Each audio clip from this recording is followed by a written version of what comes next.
નમસ્કાર મિત્રો, ધોરણ 9 વિષય ગુજરાતીનો છઠ્ઠો પાઠ આપણે શીખી રહ્યા છીએ, લોહીની સગાઈ. ઘણે આગળ સુધી પાઠને આપણે સમજી ચૂક્યા છીએ કે અમૃત કાકી મંગુને દવાખાને મૂકવા સુધીની તૈયારી બતાવે છે. તેમના દીકરાને પત્ર લખે છે. દીકરાને પત્ર લખ્યા પછી તેમનો દીકરો આવે છે અને મા દીકરો બંને મળી અને મંગુને હોસ્પિટલે મૂકવા જાય છે. હોસ્પિટલે મૂકવા જતી વખતે અમૃત કાકીના આજુબાજુના લોકો અમૃત કાકીને પકડે છે, મંગુને પકડે છે અને હોસ્પિટલે મૂકવા જાય છે. હોસ્પિટલે મૂક્યા પછી અમૃત કાકી ત્યાંનું વાતાવરણ જોવે છે કે ત્યાંની જે પરિચારિકાઓ છે એ મંગુને કઈ રીતે સરસ રીતે ત્યાં સાચવે છે. કે ત્યાં જાય છે તો એ બીજા બધા આવા દર્દીઓ જોવે છે તો એ બધા દર્દીઓ સાથે એ પરિચારિકાઓ ખૂબ સરસ રીતે વાત અને વર્તન કરતી હોય છે. તો એ જોઈ અને અમૃત કાકી છે એના મગજમાં એક પ્રકારની ટાઢક થાય છે કે નહીં, મારી છોકરીને પણ અહીં બધા સરસ સાચવી લેશે. એ પછી અમૃત કાકી છે એ ત્યાંની જે પરિચારિકાઓ છે એ પરિચારિકાઓ સાથે મંગુની દૈનિક ક્રિયાની વાતો કરે છે કે ભાઈ મંગુને સવારે આવી વસ્તુ જરૂર પડે છે, મંગુને આવી વસ્તુનું ભાન નથી, રાત્રે એને બત્તીમાં ઊંઘ આવતી નથી. આવી બધી વાતો કરી અને એ પરિચારિકાઓ સાથે એટલી હદ સુધી મતલબ કે વાત કરી લે છે કે મંગુનું તમે બરાબર ધ્યાન રાખજો. અને પરિચારિકાઓ છે એ મંગુનું સરસ રીતે ધ્યાન રાખવાનું એમને વચન આપે છે અને મંગુને મૂકી અને જવાની તૈયારીમાં જ હોય છે. હોસ્પિટલના બધા સ્ટાફ મેમ્બર છે એ પણ એ જ વિચારે છે કે આજ સુધીમાં હોસ્પિટલ ચલાવે છે ત્યાં સુધીમાં ઘણા બધા એવા દર્દીઓ આવેલા છે કે જે દર્દીઓ મંગુની જેમ આવી રીતે માનસિક અસ્થિરતાવાળા હોય અને એમને એમના સ્વજનો અહીં મૂકી ગયા હોય અને મૂકી ગયા પછી એ લોકોએ સારવારથી એને સાજા કરેલા હોય. છતાં પણ એ લોકો એવું વિચારે છે કે આજ સુધીમાં આવું લાગણીભર્યું કોઈ ગાંડાનું સ્વજન અહીં આવેલું નથી, જે આજે પહેલી વખત આવેલું છે. એ જોઈ અને હોસ્પિટલનો આખો સ્ટાફ છે એ સ્ટાફ એકદમ અચરજમાં આવી જાય છે. ત્યાં સુધીનું આપણે ભણી ચૂક્યા છીએ. તો મિત્રો આજે તેનાથી આગળ પાઠને આપણે સમજીશું. એક પરિચારિકા હાથમાંનો રૂમાલ ફરકાવી મંગુનું પોતાના તરફ ધ્યાન ખેંચી બોલી, લે આ જોઈએ છે તારે? એ રૂમાલ પકડવા માની સોડ ત્યજી મંગુ એકદમ ઊભી થઈ. થોડો રૂમાલ પકડવા દીધા પછી એનો હાથ પંપાળી પરિચારિકા મીઠાશ ભર્યા શબ્દો બોલી, તું મારી પાસે રહીશ ને બેન? હું તને સારું સારું ખાવાનું આપીશ, નવા નવા કપડાં પહેરાવીશ. મંગુ એના મોં સામે તાકી રહી હતી એટલે એ ક્ષણનો ઉપયોગ કરી લેતા ચાલ આપું કહી અને એનો હાથ પકડી આગળ કરી. પેલું બારણું અધ ખુલ્લું થઈ મંગુને ગળી ગયું. મંગુની કાળજું કંપી જાય તેવી ચીસ અમૃત કાકીએ ફરી નાખી. કે પછી એક પરિચારિકા છે એ મંગુને સાચવવા માટે એને સમજાવવા માટે પહેલાં એક રૂમાલ આપે છે અને પછી એ મંગુ સાથે એકદમ નાના બાળક જેવું વર્તન કરે છે કે તું અહીં મારી સાથે રહીશ ને તો હું તને સારું સારું ખાવાનું આપીશ, સારા સારા કપડાં પહેરાવીશ. એટલે મંગુ છે એ હા પાડે છે અને એની સાથે એનો જે રૂમ છે એ રૂમમાં જતી રહે છે. એને જોઈ અને અમૃત કાકીનું કાળજું છે એનું હૃદય છે એ કંપી જાય છે. ડાક્ટરે આશ્વાસન આપતા કહ્યું, ઘરડા બા અને બાજુમાં ઊભેલા દીકરા તરફ આંગળી કરતા જણાવ્યું, આ તમારા દીકરા જેવો મને પણ દીકરો ગણજો. દીકરીને દવાખાનામાં નહીં પણ દીકરાને ઘેર મૂકી જાઓ છો એમ માનજો. આધેડ ઉંમરની બાળ વયમાં વિધવા થતાં આ ક્ષેત્રમાં પડેલી મેટ્રને આશ્વાસન આપતા કહ્યું, આજ સુધી તમે એના એક બા હતા, આજથી હું એની નવી બા થઈ છું. અમૃત કાકી ડૂસકું ભરતા બોલ્યા, એને મૂંગા ઢોર જેટલું ભાન નથી. મેં એને આજ સુધી મારાથી અળગી કરી નથી. કુસુમને તમારા દવાખાનામાં મટ્યું એટલે મેં કાળજું કઠન કરી અને એમનો કંઠ રૂંધાઈ ગયો. કે પછી મંગુને જ્યારે અંદર લઈ જાય છે ત્યારે તેમને આશ્વાસન આપતા ત્યાંના જે ડૉક્ટર છે એ અમૃત કાકીને એવું કહે છે કે બા તમે તમારો આ જે દીકરો સાથે આવ્યો છે એવો જ મને દીકરો સમજો. તમે એવું ના સમજો કે મંગુને અમે દવાખાને મૂકી છે, તમે એવું સમજો કે મંગુને મેં મારા મોટા દીકરાના ઘરે મૂકી છે. પછી ત્યાં એક જે બીજા મેટ્રન હતા તેમણે પણ એવું કીધું કે આજ સુધી તમે એના એક બા હતા, હવે એવું સમજો કે હું એની નવી બા છું, હું નવી બા થઈ અને એનું ધ્યાન રાખીશ. ત્યારે અમૃત કાકી એવું કહે છે કે મંગુને મૂંગા ઢોર જેટલું પણ ભાન નથી. મેં આજ સુધી ક્યાંય એને મારાથી દૂર નથી કરી, પણ આ તો તમારા દવાખાનામાં કુસુમને સારું થઈ ગયું છે એ જોઈ અને મેં કાળજું કઠન કરી અને અહીં મૂકી છે. મેટ્રન, એ કુસુમ જેવી આ પણ થોડા વખતમાં ડાહી થઈ જશે. અમૃત કાકીનું ડૂસકું શમ્યું, છતાં એમની નજર પેલા બંધ બારણાને વીંધી મંગુ ઉપર મંડાયેલી હતી. મંગુએ જાણે એમને યાદ દેવડાવ્યું હોય એમ એ બોલ્યા, એ લુખ્ખો રોટલો ખાતી નથી. સાંજે વાળુમાં રોટલો દૂધમાં ચોળીને આપજો, દૂધ ના હોય તો દાળમાં.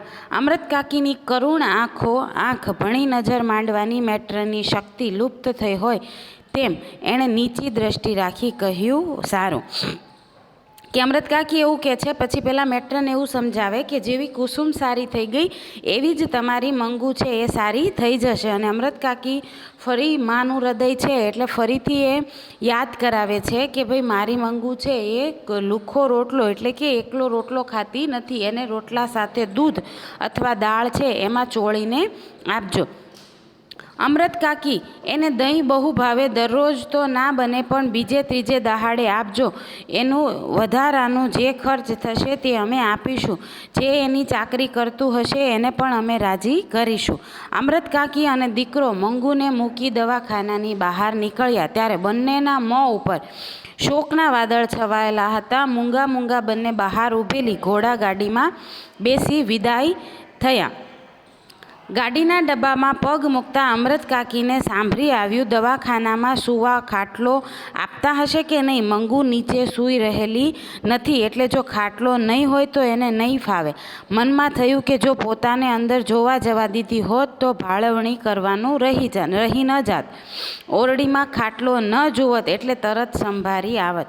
કે પછી મા દીકરો છે એ બંને ઘોડાગાડીમાં બેસવા માટે ઘર તરફ જવા નીકળે છે. બંનેના હૃદયમાં એક પ્રકારેનું દુઃખ છે, પરંતુ મંગુ છે એનું વાત સાંભળી અને અમૃત કાકીને ફરીથી યાદ આવી જાય છે અને ફરીથી એ એવું કહે છે કે ભાઈ મંગુ છે એ ખાટલા વગર નીચે સૂતી નથી, તો મને અંદર જોવા જવા ન દીધી. અગર મને જો અંદર જોવા જવા દીધી હોત તો હું એને યાદ કરાવી દેત કે ભાઈ નીચે તમે એને ન સુવડાવતા અને એને ખાટલા પર સુવડાવજો.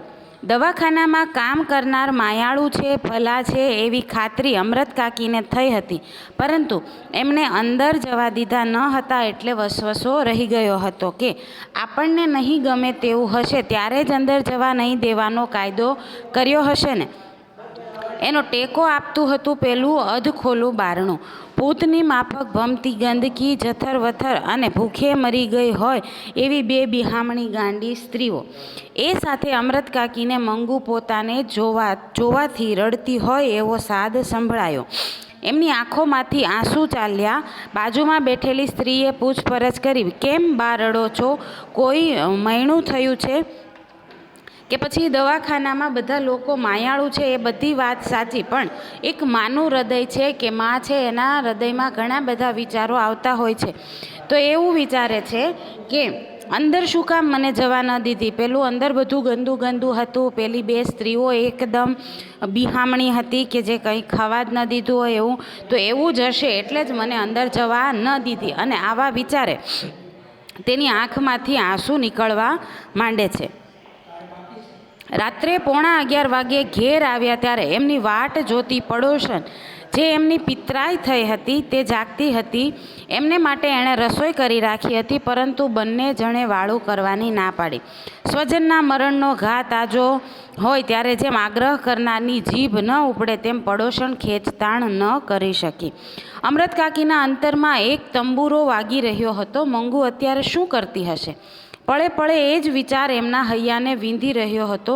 કેટલી ઠંડી છે, એને ઓઢાડ્યું હશે, પેશાબ કરી પલાળ્યું હશે તો એની અને કપડાં બદલ્યા હશે કે નહીં. કે અમૃત કાકી અને એમનો દીકરો છે એ જ્યારે ઘરે આવે છે ત્યારે એના પાડોશી એમના માટે રાતનું વાળું, રાતની રસોઈ બનાવી રાખેલી છે, પણ અમૃત કાકી અને એમના દીકરાએ જમવાની ના પાડી. અને પછી જ્યારે કોઈ સ્વજનનું મૃત્યુ થયું હોય અને માણસો જમવાની ના પાડે તો બીજા લોકો તેને આગ્રહ ન કરી શકે, તેવી રીતે એ પડોશન બહેન છે એ આગ્રહ ન કરી શક્યા.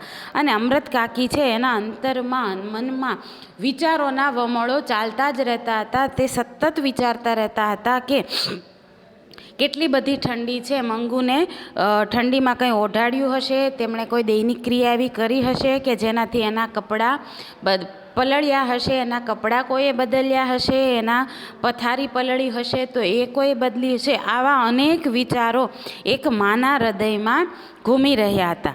જાણે મંગુ એમનો બોલ સાંભળવાની હોય તેમે બબડ્યા, બેટા પેશાબ ન કરતી, ઓઢાડેલું કાઢી ન નાખતી. આ શબ્દો સૂતી વખતે એ કાયમ ઉચ્ચારતા, છતાં મંગુ એનો અમલ કરતી નહીં. રાતે પેશાબ કર્યો હોય એના કપડાં અને પથારી એ બદલી નાખતા. મંગુ મોટી થઈ છતાં પોતાની ભેગી એને સુવડાવતા, જેથી એ દૈનિક ક્રિયા કરે તો પોતાને તરત જ ખબર પડે, જાગી જાય અને એને પીનામાં સૂઈ રહેવું ન પડે. કે અમૃત કાકી છે હજુ એવું જ વિચાર્યા કરતા અને રોજ રાતે સૂતા પહેલાં એવું બબડ્યા કરતા કે જે મંગુ હતી ત્યારે જે બોલ્યા કરતા તેમ. અને એને એવું લાગતું કે હજી મંગુ મારી બાજુમાં છે, એટલા માટે જે મંગુને બાજુમાં સુવડાવતા કે ભાઈ એ રાત્રે કંઈ પણ કપડાં બગાડે તો એ કપડાં બદલી નાખે અને એમનું પાથરેલું હોય એ પણ બદલી નાખે, જેથી મંગુને ભીનામાં સૂવું ન પડે. અમૃત કાકીને પોતાને પણ એના વગર પથારી સૂની સૂની લાગતી હતી. મનમાં થયું, મારા ભેગી સૂવા ટેવાઈ ગયેલી એને ઊંઘ આવી હશે. એ સાથે એની આંખો બહાવરી બની પોતાને શોધતી હોય એમ દેખાયું. એટલે ઈસ ઉપર કપાળ કૂટતું હું માં થઈ અને એને દવાખાને હડસેલીને આવતી રહી. એમનાથી ડૂસકું ભરાઈ ગયું કે આજે અમૃત કાકીને પણ એવું થયું કે મંગુ વગર એમને પથારી છે એ સૂની લાગે છે. કે રોજ એ મંગુને પોતાની પાસે સુવડાવે છે તો આજે એને મંગુ વગર પથારી સૂની લાગે છે. એટલે એ સૂની લાગે છે અને એને ઊંઘ નથી આવેલી અને ખુદ પોતાને જ દોષ આપતા હોય એવી રીતે કપાળ કૂટવું, મતલબ કે દુઃખ વધારે, ભારે દુઃખ થવું. અને ભારે દુઃખ સાથે એવું બોલે છે કે હું માં થઈ અને એને દવાખાને હડસેલીને આવી. હડસેલીને આવવું એટલે કે હું માં થઈ અને તેને દવાખાને મૂકીને આવી. બહારના ખંડમાં સૂતેલા દીકરાને પણ ઊંઘ આવી ન હતી. માં કરતાં એને 100મા ભાગની મંગુ સાથે માયા ન હતી, છતાં એની છાતી ઉપર પણ વેદનાનો કાળમીંડ પથ્થર મુકાઈ ગયો હતો. માના ડુસકા સાથે એની આંખમાંથી પણ આંસુ વહેવા લાગ્યા. પોતાને આટલી વેદના થાય છે તો માને શું શું થતું હશે. વેદના માના હૈયાનું માંસ કેવી ક્રૂર રીતે ચૂથી રહી હતી તેનો સાક્ષાત્કાર જીવનમાં પડેલી પહેલી વખત દીકરાને થયો. એનું હૈયું પોકારી ઉઠ્યું, માનું આ દુઃખ કોઈ ઉપાયે ટાળવું જોઈએ. દીકરો થઈ ને હું આટલું ન કરી શકું તો મારું જીવતર ધૂળ છે. એ સાથે એના અંતરે પ્રતિજ્ઞા કરી કે હું મંગુને જીવતા સુધી સારી રીતે પાળીશ. વહુ એના મળમૂત્ર ધોવા તૈયાર નહીં હોય તો હું ધોઈશ. એ સાથે વેદનાનો કાળમીંડ પથ્થર એની છાતી ઉપર ધસી પડ્યો. કે અંદર રૂમમાં સૂતેલી માં છે, માના હૃદયમાં એક કાળમીંડ પથ્થર, મતલબ કે એક પ્રકારનો રૂઢિપ્રયોગ, કહેવત કહી શકીએ આપણે કે માં અને દીકરા બંનેના હૃદય ઉપર એક પ્રકારનો એવો ભાર છે કે અમે માં અને ભાઈ થઈ અને એક બેનને ગાંડાના હોસ્પિટલમાં મૂકી આવ્યા. દીકરાને પહેલી વખત એવું થયું કે મને તો મંગુની 100મા ભાગની લાગણી છે તો મારી માની શું હાલત થતી હશે. કેટલી વેદના એના હૃદયને આજે કાપી રહ્યું હશે, કંપાવી રહ્યું હશે. એ ક્રૂર રીતે મારા માના હૃદયને આજે હેરાન કરી રહ્યું હશે. એ હું જો દીકરો થઈને આટલી વેદના થતી હોય તો એ તો એક માં છે તો એને કેટલું દુઃખ થતું હશે. ત્યારે એ ખુદને એવું વચન આપે કે હું એવું તો કંઈક સારી રીતે કરું કે જેનાથી હું દીકરો છું એ સાબિત કરી શકું. એટલે પછી એવું રાખે છે, મનમાં એક પ્રતિજ્ઞા લે છે કે હું મંગુને જીવશે ત્યાં સુધી હું મંગુને સાચવીશ. અગર મારી વહુઓ છે એ મારી બેન છે એને જો સાચવશે નહીં તો એની જે કંઈ પણ સેવા ચાકરી કરવી પડશે એ સેવા ચાકરી હું કરીશ, પણ હું મારી બેનને જીવતા સુધી સાચવીશ. અમૃત કાકીએ બીજું ડૂસકું ભર્યું હોત તો દીકરાએ તે ઘડીએ જ એમને પોતાની પ્રતિજ્ઞા જણાવી શાંત પાડ્યા હોત, પરંતુ એ જંપી ગયેલા લાગ્યા એટલે હવે સવારે વાત એમ માની દીકરાએ ઊંઘવા આંખ મીચી અને થોડી વારમાં એની આંખ મળી ગઈ કે અમૃત કાકીએ જો બીજી વાર ડૂસકું ભર્યું હોત તો દીકરો રાત્રે ને રાત્રે જ એમને પોતાની પ્રતિજ્ઞા કહી દેત. પણ અમૃત કાકીએ થોડીક શાંતિ રાખી અને દીકરાને પણ આંખ મીચી. દીકરાએ પણ આંખ બંધ કરી સૂવાનો પ્રયત્ન કર્યો અને એવું વિચાર્યું કે સવારે જે કંઈ પણ મેં પ્રતિજ્ઞા લીધી છે કે હું મંગુને સાચવીશ, એના માટે જે કંઈ પણ કરવાનું છે એ હું સવારે કરીશ. અને એમ વિચારી તેણે આંખ મીચી અને થોડીક વાર થઈ એટલે એની આંખો મીચાઈ ગઈ, મતલબ કે એને ઊંઘ આવી ગઈ. વહેલી પરોઢે ઘંટીનો અને વલોણાનો મધુર અવાજ ગામમાં ગુંજી રહ્યો હતો ત્યારે ગામ આખાને વીંધી નાખે તેવી ચીસાચીસ અમૃત કાકીએ કરી મૂકી. ધાજો રે મારી મંગુને મારી નાખી રે. દીકરો ખાટલામાંથી ઉછળી પડ્યો. પાડોશી દોડી આવ્યા. ઘંટીઓ અને વલોણા થંભી ગયા. જેણે સાંભળ્યું તે ધાય આવ્યા અને આવ્યા તેવા હબકી દઈ ગયા. અમૃત કાકી મંગુની નાતમાં વટલાઈ ગયા હતા કે દીકરો છે એ વિચારે રાત્રે માંડ કરી અને એને આંખો મીચી અને સૂવાની પ્રયત્ન કર્યો કે સવારે ઉઠી અને હું મંગુ માટે આ કરીશ, એટલે કે હું સવારે ઉઠી અને મંગુને દવાખાનેથી લઈ આવીશ અને મંગુને મારા ઘરે રાખીશ અને મંગુની મારાથી બનશે એટલી ચાકરી કરીશ. અને વહેલી સવાર થઈ. વહેલી સવારે ગામડાનું વાતાવરણ છે એટલે ખૂબ સરસ વર્ણન કરેલું છે કે વલોણાનો મધુર અવાજ આવી રહ્યો હતો અને એવા સમયે અમૃત કાકીએ ચીસો નાખી કે ધાજો રે, એટલે કે આવજો રે મારી મંગુને મારી નાખી. કે એને આખી રાત બસ એક જ વિચાર આવ્યા કે મારી મંગુને દવાખાનામાં મારી નાખશે. દીકરો ખાટલામાંથી ઉછળીને ઊભો પડ્યો, મતલબ કે ઊભા થયા ભાઈ એમના. પાડોશીઓ અને બધાઓ આવી અને જોઈ રહ્યા. બધાએ જોયું તો અમૃત કાકી છે એ એકદમ હબકી ગયા હતા અને અમૃત કાકી છે એ પણ મંગુની નાતમાં વટલાઈ ગયા હતા. મતલબ કે એક માનું હૃદય છે, ગાંડી દીકરીને દવાખાને મૂકીને આવ્યા પછી એ માના હૃદય ઉપર કેટલી વેદનાઓ થઈ હશે એ તો એક માં જ જાણે છે. કે આખી રાત એ માને ઊંઘ નથી આવી અને ઊંઘ નથી આવીની સાથે સાથે એ માને કેટલા બધા વિચારો આવ્યા અને એ વિચારોના અંતે એવું બન્યું કે માએ એક સરસ આશા એ દીકરીને ત્યાં મૂકી હતી કે મારી દીકરી ત્યાં સાજી થઈ જશે, પરંતુ માનું હૃદય એટલું બધું લાગણીશીલ કે આ એક જ રાતમાં એવું બન્યું કે અમૃત કાકી ખુદ છે એ મંગુની નાતમાં વટલાઈ ગયા. મતલબ કે એ પણ પોતાના મગજનો કાબુ ગુમાવી બેઠા અને એ પણ ગાંડા થઈ ગયા. તો અહીં મિત્રો આપણે આ પાઠને સમજ્યા. ખૂબ સરસ પાઠ આપણને સમજવા મળ્યો કે એક માની મમતા. પહેલાં તો એ દીકરીની સેવા ચાકરી કરવા માટે એનાથી બનતી બધા જ પ્રયત્નો કરે છે, કોઈ સાચવવાવાળું નથી, છતાં એકલા પંડે એ દીકરીને સાચવે છે.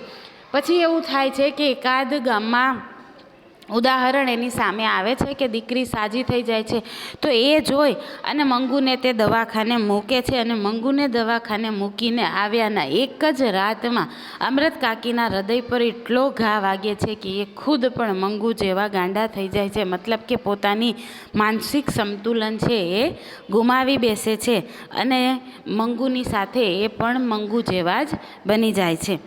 તો હું આશા રાખું છું કે તમને આ પાઠ ખૂબ સરસ રીતે સમજાયો હશે. તો એના પછીના જે પાઠના પ્રશ્નના સવાલ જવાબ છે એ તમે વ્યવસ્થિત રીતે યાદ કરી લેજો. ધન્યવાદ.